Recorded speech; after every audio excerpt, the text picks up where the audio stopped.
J'ai 32 ans, je m'appelle Julien et je suis avec Camille depuis environ 18 mois. Je l'ai rencontrée par l'intermédiaire d'un collègue qui pensait que nous ferions un beau couple. Elle est assistante juridique et je suis ingénieur en génie civil. Le courant est très vite passé, on a emménagé ensemble au bout d'un an, avec un bail aux deux noms. On partageait le loyer à 50-50e, pareil pour les factures, et on avait l'impression de construire quelque chose de solide. Son ex, Maxime, revenait de temps en temps dans la conversation. Ils sont sortis ensemble pendant 3 ans, et s'étaient séparés environ 6 mois avant notre rencontre.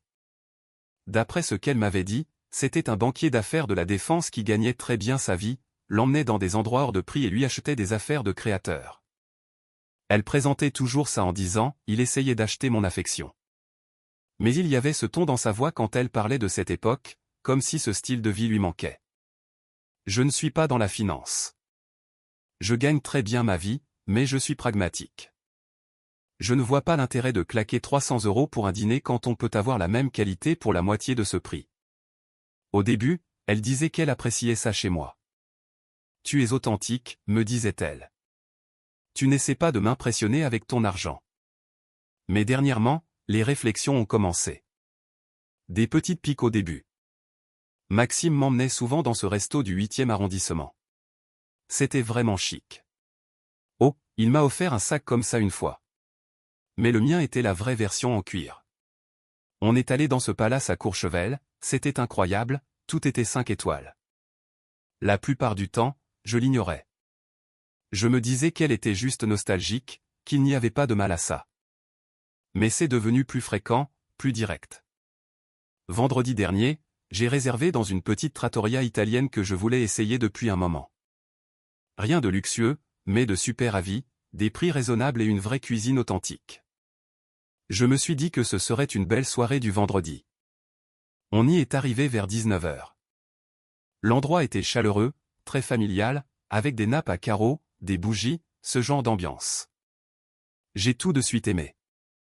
Elle a regardé autour d'elle avec une expression que je n'arrivais pas à déchiffrer. C'est pittoresque. Ouais, je me suis dit que ça avait l'air sympa. Les avis sont vraiment bons. MHM. On s'est assis, on a regardé la carte. J'ai commandé des pâtes aux truffes, elle a pris une escalope milanaise. Au début, la conversation était normale, le boulot, les projets du week-end, des choses banales. Puis nos plats sont arrivés. Le mien était excellent. Le sien avait l'air bon aussi, mais elle picorait, repoussant la nourriture dans son assiette sans vraiment manger. « Tout va bien ?» j'ai demandé. « Ça va. Tu ne manges pas beaucoup. » « Je n'ai pas très faim. »« Tu disais que tu mourrais de faim dans la voiture. » »« Eh bien, ce n'est plus le cas. » J'ai laissé tomber. J'ai essayé de profiter de mon repas. Le couple à la table d'à côté fêtait son anniversaire de mariage, tout sourire, se tenant la main. Le serveur leur a apporté un dessert offert par la maison. Camille les a regardés, puis a ramené son regard sur notre table. C'est alors qu'elle s'est penchée vers moi et a dit, assez fort pour que le couple d'à côté, et probablement celui de derrière, entendent, mon ex avait de meilleurs goûts. Cet endroit fait vraiment pitié. J'ai posé ma fourchette. Je l'ai regardée. Elle était juste là, assise, les bras croisés, attendant que je réagisse. Je ne lui en ai pas donné l'occasion. C'est noté, ai-je dit. J'ai fait signe au serveur et j'ai demandé l'addition. Il l'a apporté rapidement, il a probablement senti la tension. J'ai payé en espèces, j'ai laissé un bon pourboire même si je voulais juste fuir cet endroit, je me suis levé et j'ai mis ma veste. « Qu'est-ce que tu fais ?» a-t-elle demandé. « Je pars. » « On n'a pas fini. »« Tu n'as pas fini. »« Moi, si. »« On se voit à l'appart. »« Tu vas vraiment me laisser là. »« Tu as ton téléphone. »« Tu peux appeler un Uber, ou ton ex, puisqu'il a tellement de bon goût. » Je suis sorti, je l'ai entendu m'appeler, mais j'ai continué à marcher. Je suis monté dans ma voiture et je suis rentré. Mise à jour numéro 1. En arrivant à l'appartement, j'ai fait ce que j'envisageais depuis un moment. Je suis allé dans notre chambre, j'ai ouvert le placard et j'ai commencé à faire mes affaires. Pas tout, juste des vêtements et des affaires de toilette pour quelques jours. J'ai mis ça dans un sac de sport. Ensuite, je suis allé dans le bureau où nous gardions nos dossiers personnels. J'ai trouvé la chemise avec notre bail de location. Nous étions tous les deux dessus, à 50-50e. J'ai aussi pris le dossier avec mes papiers importants, acte de naissance, passeport, carte vitale, relevé bancaire. J'ai tout pris. Mes documents, ma copie du bail, tout ce qui portait mon nom. J'ai tout fourré dans la sacoche de mon ordinateur. Puis je me suis assis et j'ai écrit un mot. Simple, direct. Je prends du temps pour réfléchir. On se recontactera pour l'appartement et le partage des affaires. Ne me contacte pas, sauf en cas d'urgence. Je l'ai laissé sur le comptoir de la cuisine américaine, j'ai pris mes sacs, je les ai chargés dans ma voiture et j'ai conduit jusqu'à un hôtel à environ 20 minutes de là. J'ai pris ma chambre, je m'y suis installé, et j'ai enfin pris le temps de digérer ce qui s'était passé. Elle m'avait humilié en public, m'avait comparé à son ex, avait clairement fait comprendre que ce que je lui offrais n'était pas à la hauteur. Et elle l'avait fait avec une telle désinvolture, comme si c'était juste un fait établi. Mon téléphone a commencé à exploser vers 21h. Des textos, des appels, des messages vocaux. Où es-tu? Pourquoi tes affaires ont disparu? C'est quoi ce mot? Tu es ridicule. Appelle-moi tout de suite. C'est vraiment gamin. Je n'ai répondu à aucun d'eux. J'ai juste mis mon téléphone en silencieux et je me suis couché. Mise à jour numéro 2. Samedi matin, je me suis réveillé avec 17 appels en absence et une trentaine de SMS. Je les ai fait défiler. Ils passaient de la colère aux excuses, puis à l'incompréhension, pour revenir à la colère. Le plus récent, envoyé à 2h du matin, je comprends maintenant. Tu as pris tes papiers. Tu pars pour de bon. Pour une seule remarque? Sérieusement? J'ai fini par répondre. Ce n'était pas une seule remarque. Ce sont des mois de petites réflexions. Hier soir, c'était juste la goutte d'eau. Sa réponse est arrivée immédiatement. Donc, tu me quittes pour ça? Je prends de la distance pour savoir si cette relation est ce que je veux. C'est une rupture, en gros. Appelle ça comme tu veux. Tu fais un drame. Peut-être, mais je mets aussi mes limites au clair. Quelles limites? J'ai fait une blague et tu jettes 18 mois à la poubelle? Ce n'était pas une blague. Tu le pensais. Et ce ne sont pas ces 18 mois qui m'inquiètent. Ce sont les 18 prochains, et les 18 d'après, à entendre à quel point je ne suis pas à la hauteur de Maxime. Elle n'a pas répondu après ça.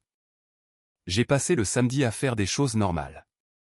Je suis allé à la salle de sport, j'ai déjeuné en terrasse, je suis allé voir un film au cinéma. J'ai laissé mon téléphone éteint, sauf pour vérifier de temps en temps. Vers 17h, j'ai reçu un message de sa part.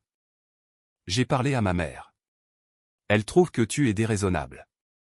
C'est son avis. Elle dit que je devrais trouver quelqu'un de moins susceptible. Peut-être que tu devrais. C'est ce que tu veux. Je veux quelqu'un qui ne m'humilie pas publiquement pour ensuite me dire que je suis susceptible. Je ne t'ai pas humilié. Tu m'as comparé à ton ex dans un restaurant plein de monde. Comment tu appelles ça? Pas de réponse pendant 2 heures. Puis, je suis désolé. Je ne pensais pas que ça te blesserait à ce point. C'est bien ça le problème. Tu ne t'es même pas demandé si ça allait me blesser ou pas. Et maintenant? Tu vas rester à l'hôtel pour toujours? Jusqu'à ce que je sache ce que je veux. Et moi, je suis censé juste attendre? Fais ce que tu veux. Mise à jour numéro 3. Dimanche, elle a débarqué à l'hôtel. Je ne sais pas comment elle m'a trouvé, elle a probablement appelé tous les hôtels du coin jusqu'à ce que l'un d'eux confirme que j'y étais. Les hôtels ne sont pas censés faire ça, mais visiblement, elle s'est montrée convaincante. Je revenais de prendre mon petit déjeuner quand je l'ai vue dans le hall. Elle m'a repéré tout de suite et s'est approchée. Il faut qu'on parle, a-t-elle dit. Je t'ai dit que j'avais besoin d'espace. Tu as eu 2 jours, c'est suffisant. Ça ne marche pas comme ça. Alors dis-moi comment ça marche, parce que là, tu fuis juste le problème. Le problème, c'est que tu ne me respectes pas. Et ça, je ne peux pas le régler juste en discutant avec toi.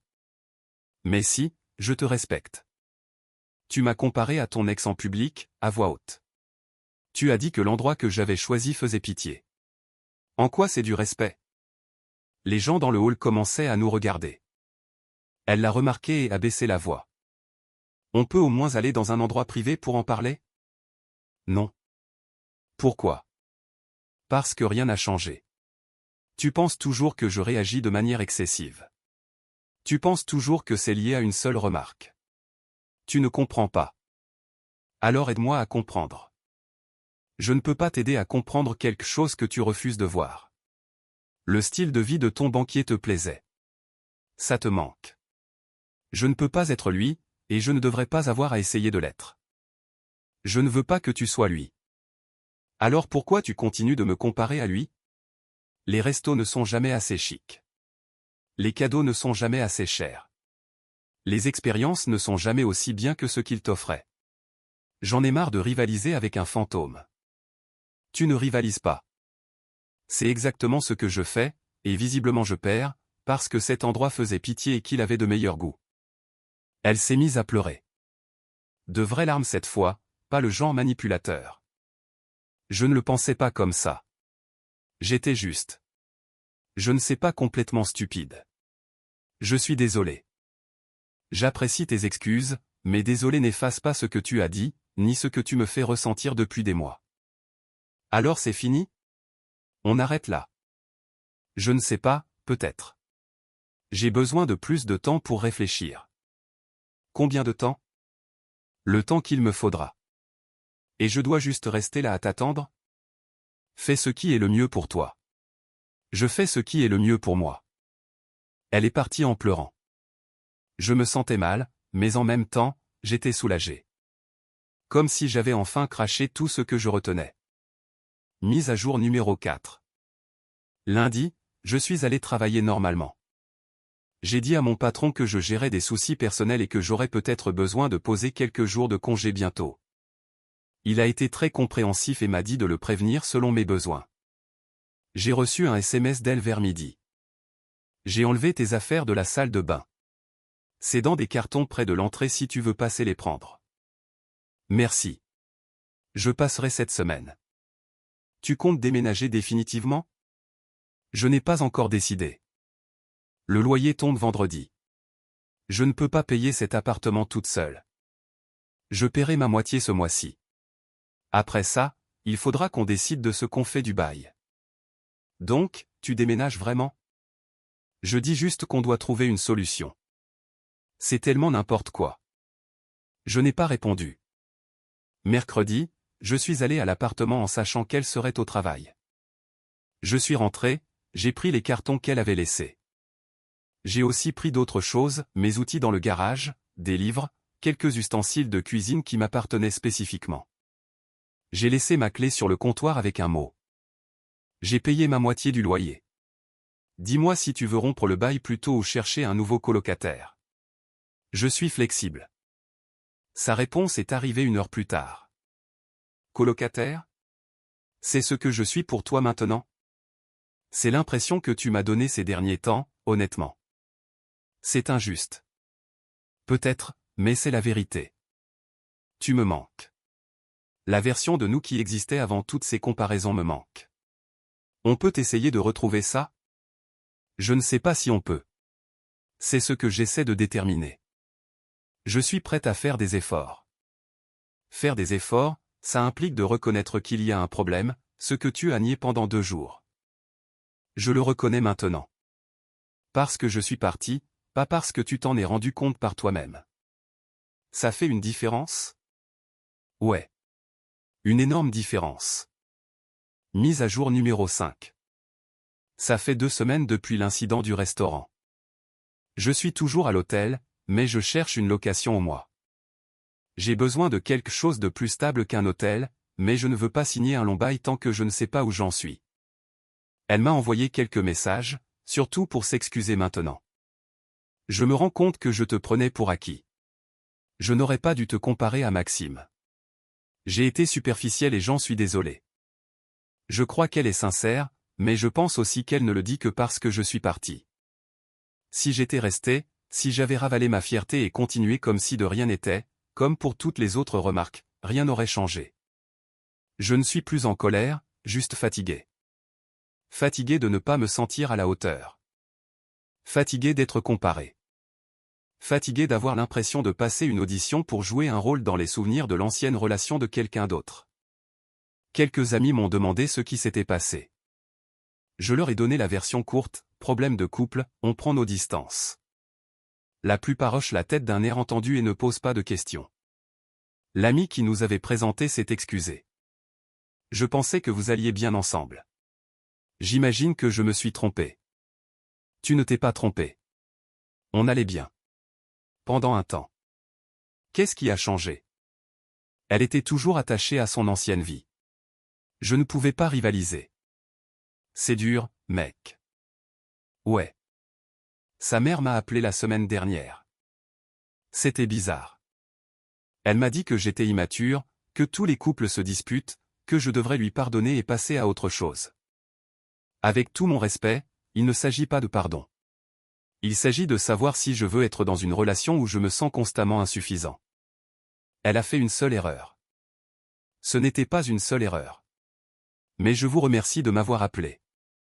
J'ai raccroché avant qu'elle ne puisse continuer. Pendant cette période, j'ai beaucoup réfléchi, pas seulement à elle et à ce qui s'est passé, mais au schéma de ma propre vie. J'ai toujours été le mec pragmatique, le mec stable, celui qui ne fait pas de vagues. Et je suis sorti avec des femmes qui, au début, disaient apprécier ça, puis qui commençaient peu à peu à m'en vouloir. Mon ex avant Camille a fait quelque chose de similaire. Des détails différents, mais la même dynamique de fond. Je n'étais pas assez excitant, je ne prenais pas assez de risques, j'étais trop prévisible. On sortait avec ses amis et je captais ses regards, ses petites réflexions sur le fait que le mec de sa copine était plus aventureux ou plus spontané. Je commence à réaliser que je suis peut-être attiré par des personnes qui, au final, veulent quelque chose que je ne peux pas ou ne veux pas offrir. Ou peut-être qu'elles sont attirées par la stabilité que je propose, jusqu'à ce qu'elles s'en lassent. Dans tous les cas, il faut briser ce cycle. Mise à jour numéro 6. Au bout de 3 semaines, il s'est passé un truc complètement inattendu. J'étais dans une brasserie près de mon hôtel quand je l'ai vu. Son ex, le fameux banquier d'affaires, Maxime. Je l'ai reconnu sur les photos qu'elle m'avait montrées quand on a commencé à sortir ensemble. Il était seul, travaillant sur son ordinateur portable. J'ai hésité à l'aborder, puis je me suis dit pourquoi pas. Je me suis approché de sa table. Salut, c'est peut-être un peu bizarre, mais tu sortais avec ma copine. Enfin, mon ex-copine maintenant, j'imagine. Il a levé les yeux, confus au début, puis il a compris. Oh, ouais. T'es l'ingénieur, c'est ça? C'est moi. Assieds-toi, mec.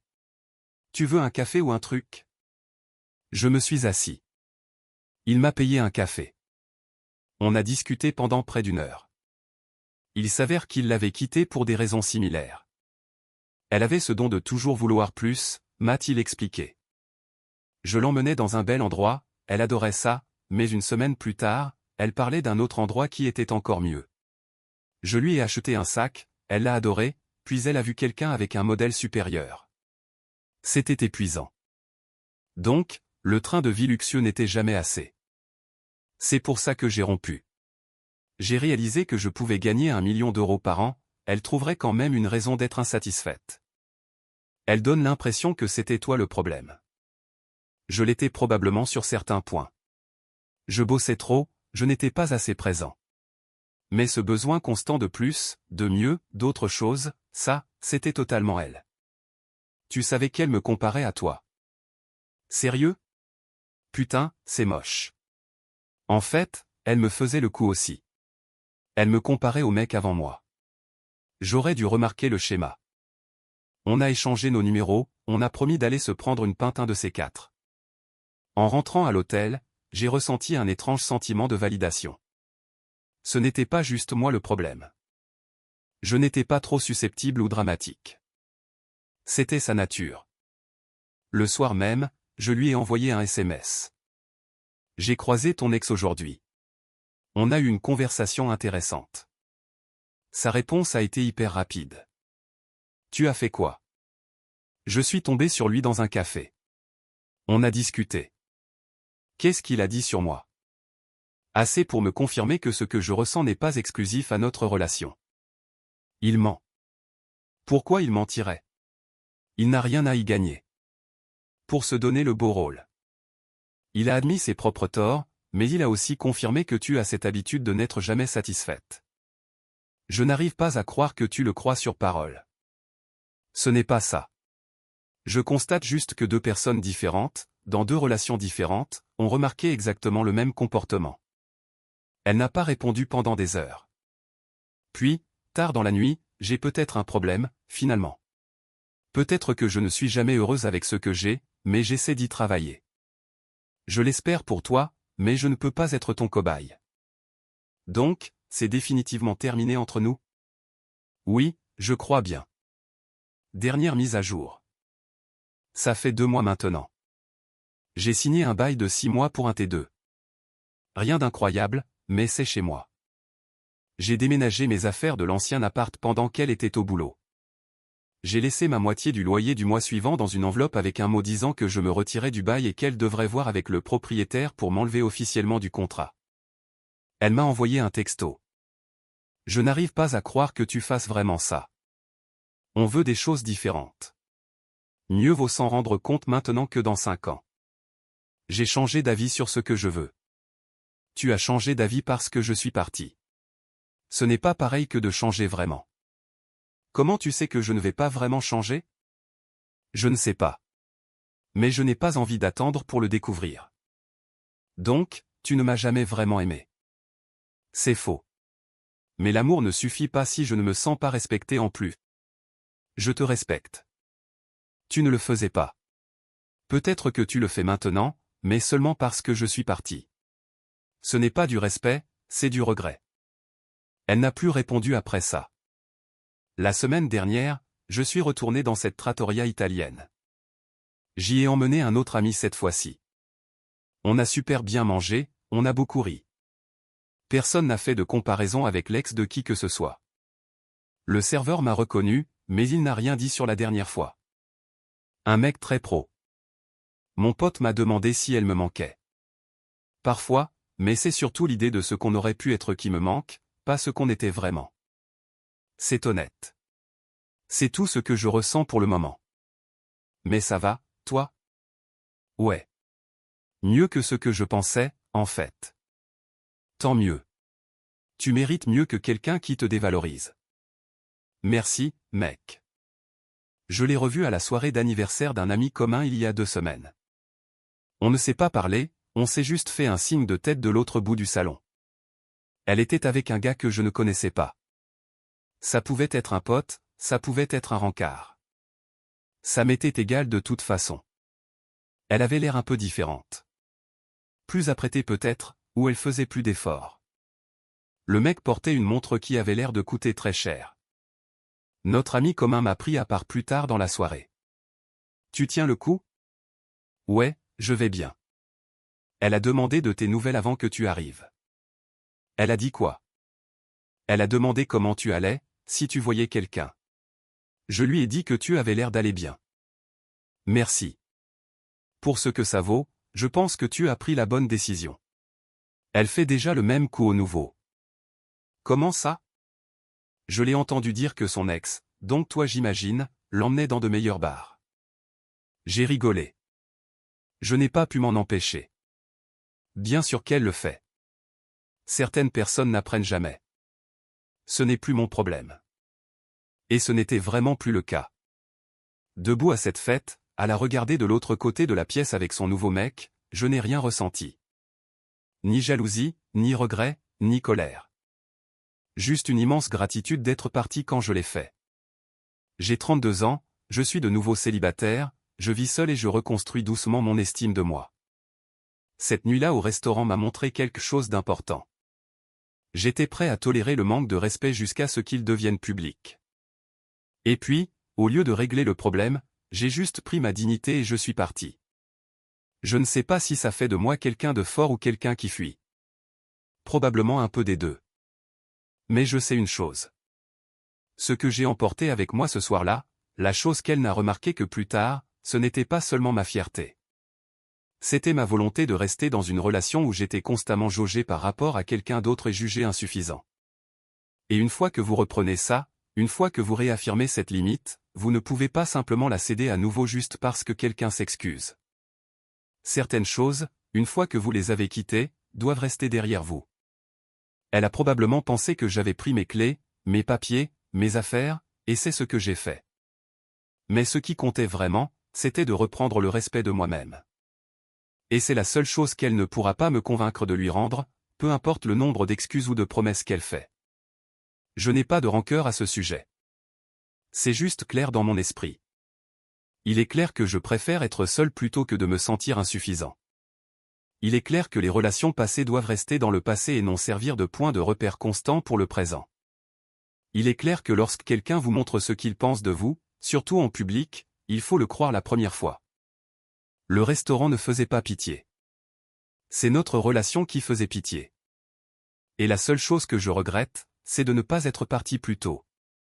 Son ex avait raison sur un point. C'était épuisant. Essayer constamment d'être à la hauteur de souvenirs qui n'étaient probablement même pas exacts. Avoir sans cesse l'impression que chaque geste, chaque rendez-vous, chaque choix était comparé à une compilation des meilleurs moments de son passé. Le fait est que je suis un mec bien. Je traite bien les gens. Je suis fiable. Je suis honnête. Mais rien de tout ça ne comptait parce que je n'étais pas lui.